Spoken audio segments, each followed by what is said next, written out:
Good morning. My name's Paul Simpson, and today I would like to talk to you about the generation that will not pass away. There's been so many different teachings on this generation that will not pass away, from 1914 to our day. Now they've made it, because the time has expired greatly, the witnesses have made it a lap-over generation, which is completely unscriptural. He's never talked about a lap-over generation. He talked about a generation. Now from Scripture, I'm going to point out some things that hopefully may be helpful to you about that generation and what Jesus meant. They say it's from the wars, but I want to make a point of how Jesus felt about a certain thing first. Because when he spoke about the wars, in verse 6 he said, "For these things must take place, but the end is not yet." So he calmed that down. These things are going to happen, but the end isn't yet. Then, after saying nation will rise against nation, in verse 8 he said, all these things are a beginning of pangs of distress. So again, he played it down. But this point he really highlighted. In verse 15, "Therefore, when you catch sight of the disgusting thing that causes desolation, as spoken of through Daniel the prophet, standing in a holy place, let the reader use discernment."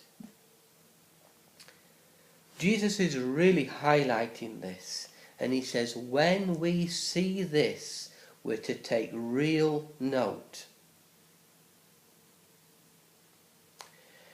Then he said, I'll read it all and bring out the points that I want you to make a mental note of.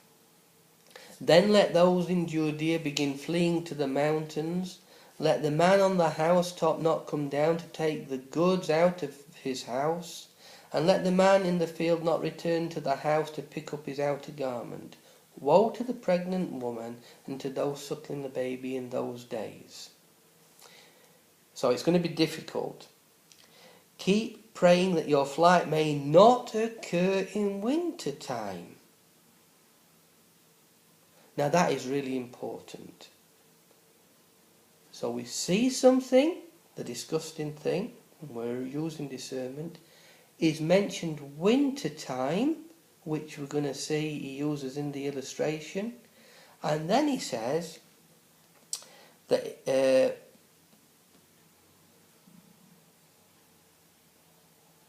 "For then there will be great tribulation, such as not occurred since the world's beginning, no, nor will occur again. In fact, unless those days were cut short, no flesh would be saved. But on account of the chosen ones, those days will be cut short."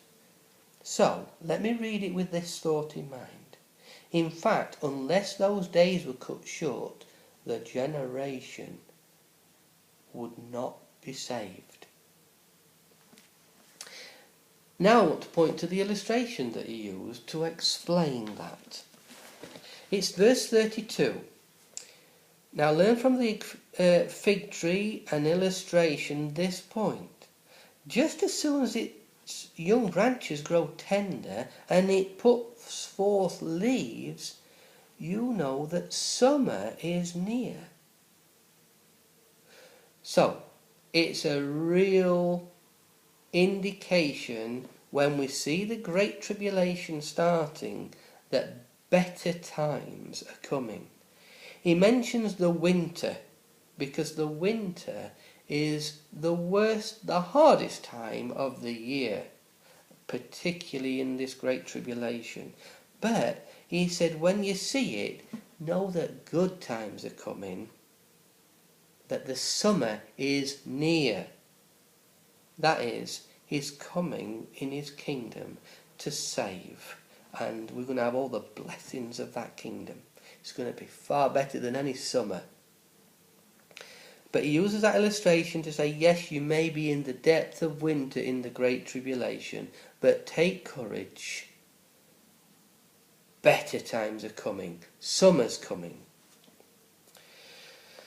Then he said, likewise also you, when you see all these things, know that I am near at the door.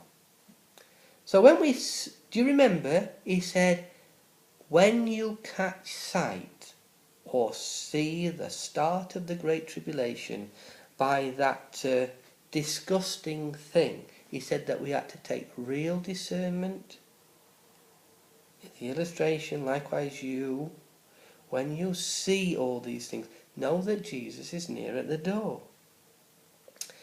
Then he makes this promise.